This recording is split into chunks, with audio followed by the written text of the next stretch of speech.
Hey, hello there, family and friends. Welcome to another wonderful opportunity to experience the Word of God just a little bit at a time, a day at a time. We are excited to be here on this day, the ninth day of January 2026, and we are in for a treat as we are going to experience the Proverbs number 9. Proverbs number 9. Hey, I don't want to belabor the time. I want us to dig right on into this. And I just had one question when I was just preparing and thinking about this here. And I just wanted to understand a little bit more about Proverbs. Is Proverbs, is it written in the chapters? Like how we think about Matthew and Mark, Matthew chapter 9, or how we think about Genesis chapter 1. Um, but I don't think we really see that with Proverbs. But they were not written even with these breakdowns, with these verse numbers and all these things as we have them today. Chapters and numbers were added much later to help us, the readers, the teachers, and to help us with references. And also, in its original form, Proverbs was a collection of individual proverbs, sayings, poems, and instructions. They were grouped by themes and source rather than in chronological order. So as we get into this here today and read, so to speak, Proverb 9, we are reading a carefully arranged unit of wisdom sayings, not a chapter in the modern sense of a continual narrative. So, and I've been at times I make sure to, removing, this ninth chapter, but just dealing with Proverbs 9. Proverbs is more like a wisdom anthology than a timeline driven book.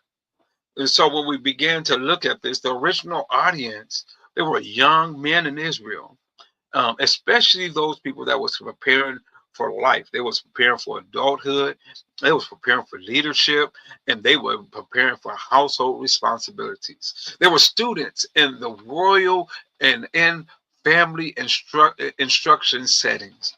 There were sons being trained by fathers, elders, and even teachers. But there was also a secondary audience as it deals with families and households. It begins to deal with community leaders, with judges and rulers. Ultimately, all of God's people seeking to live wisely under the covenant. Why does these things matter? Well, it mattered to Israel because they were called to be distinct from surrounding nations. This wisdom instruction helped shape moral character, communal order, and faithfulness unto God. So Proverbs was meant to form lifelong habits and not just be a source of information. And Proverbs, they were not something that was written at one single moment, but it was compiled over centuries of time. They had, even in the book itself, it has multiple contributors, such as one being Solomon, who is the primary source for many of the sayings. They have other wise men and teachers and later scribes who preserved and organized these sayings, as we will see later on when we read Proverbs 25. They had a purpose of this being compiled in such a manner and way. It was to preserve what was proven wisdom that has been passed down through generation. It was to gather sayings that has stood the test of the times. It was to provide a training manual for living wisely in changing seasons. This was no strict chronological book. It is unlike historical books. Proverbs is not concerned about this happening and then here is what happened next. Its main concern is what is always true about life under God. And so Proverb is a timeless book of wisdom collected over time, and but not a timeline frozen in history. Proverbs is timeless wisdom collected over time, not a timeline frozen in history. Oral traditions. Oral traditions, we see some of these things. Hold on, first of all, I want to say, dealing with this, how was oral tradition and modern written culture, how these are two, they sit two parallels. Before I even begin dealing with that, I'm just always reminded when I was a teenager, oh, I make sure my wife ain't nowhere around. I had all the numbers. And I used to have them all up in my brain. I could remember everybody's number and knew how to dial them out and all those sorts of things. But now, all of a sudden, since the invention of the modern cell phone, I don't know nobody's number. I know my wife's number. I know my sister's number. I know my church number. But there's not too many other ones I know outside of that. I know my number. But it just goes to show that sometimes things have shifted where our memory has been impacted.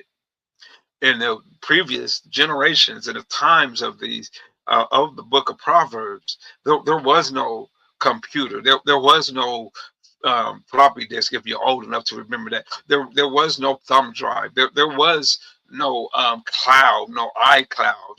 There was none of those things. And so how was tradition preserved? They was preserved orally. Wisdom was spoken. Wisdom was memorized, and wisdom was repeated. So the Proverbs, they help out because they were short, they were arithmetic, and they parallel in structure. We lose some of it as we look at it in our English language, but if we was to learn how to embrace the biblical Hebrew language and read the book of the book of Proverbs, it will be so stunning and beautiful. But it also, this oral tradition, it was designed to be easily remembered so that it can be easily passed down. It was learning. It was revealing that learning was relational. Parents to children, elders to youth. And hold on, when we think and begin to think about that, how much they have shifted now. Our modern learning is where information is written down, it is digitalized, and it is consumed quickly. Emphasis is often on knowledge accumulation, not character formation. And we have less of the memorization and more references. Why does this matter? Well, because Proverbs was meant to be internalized and not just read. That's interesting because someone asked me, "Are you still doing the Proverbs this year, even though you've done them years before?" Yes, I have, and I'm still am going to do them because there is so much. First of all, this is the living Word of God, and me and my wife, we were just having a conversation about how every year when I do read it, it does something. I'm seeing things I didn't see before, and it's giving me a way. And this year definitely has been hidden and helping some places in my life. And so it's to be internalized and not just read. Why? Because wisdom had to live in the heart because life decisions came up fast. And the goal was instinctive, was was to have the instinctive godly response and not delayed consultation. And so before we do our overview of Proverbs number 9, let's go ahead and read Proverbs number 9. We're going to be reading this today according to the English Standard Version, also known as the ESV. And it is comprised, it is not a long reading, it is like 18 verses. Yes, 18 verses. So this will be a very quick read, so to speak. But I want you to listen to learn, not listen to accomplish. Here it is. It says, the way, or should I say, excuse me, Proverbs 9, the English Standard Version. It says, wisdom has built her house. She has hewn her 7 pillars. She has slaughtered her beasts and she has mixed her wine. She has also set her table. She has sent out her young women to call from the highest places in the town. Whoever is simple, let him turn in here. To him who lacks sense, she says, come, eat of my bread and drink of the wine I have mixed. Leave your simple ways and live, and walk in the way of insight. Whoever corrects a scoffer gets himself, whoever corrects a scoffer gets himself abuse. Mm. And he who reproves a wicked man incurs injury. Do not reprove a scoffer, or he will hate you. Reprove a wise man, and he will love you. Give instruction to a wise man, and he will be still wiser. Teach a righteous man, and he will increase in learning.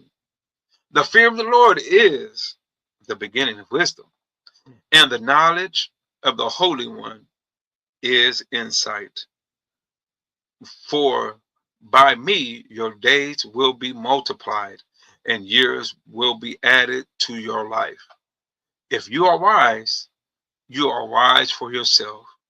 If you scoff, you alone will bear it. The woman folly is loud. She is seductive and knows nothing. She sits at the door of her house. She takes a seat on the highest places of the town, calling to those who pass by, who are going straight on their way. Whoever is simple, let him turn in here. And to him who lacks sense, she says, stolen water is sweet, and bread eaten in secret is pleasant. But he does not know that the dead are there, that her guests are in the depths of Sheol. That concludes our reading of Proverbs number 9. We read it in its entirety. Tomorrow we'll be reading from Proverbs 10, and it goes back to about a normal length, which is 32 verses.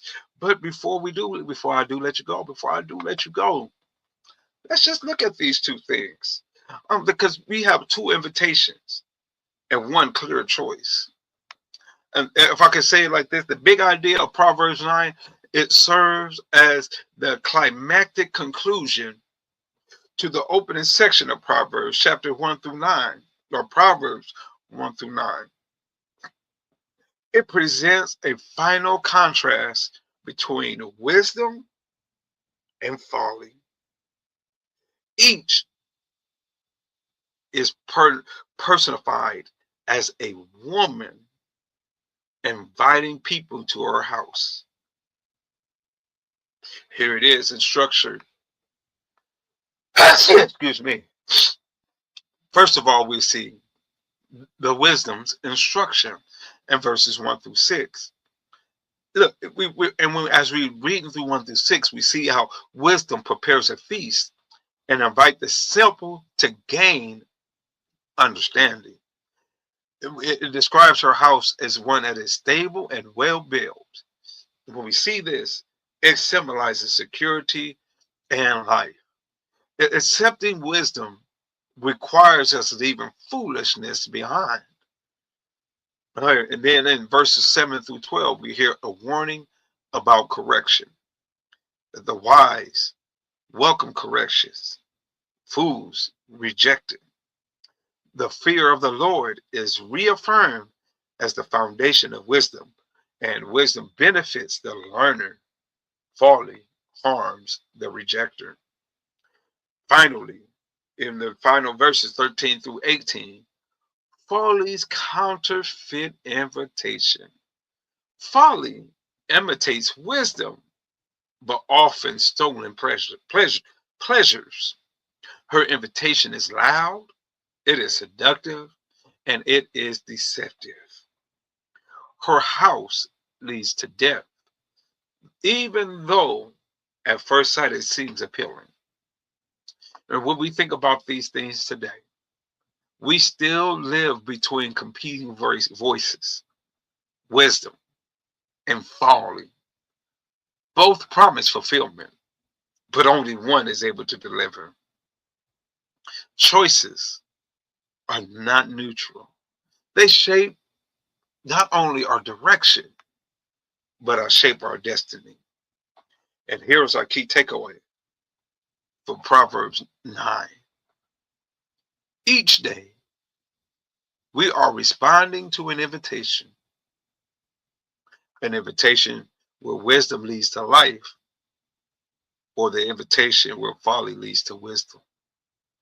Which invitation will you respond to today? And how are you responding to the invitations that is before you? Well, this concludes our reading for today. Now may God bless you and may God keep you. That is my humble prayer.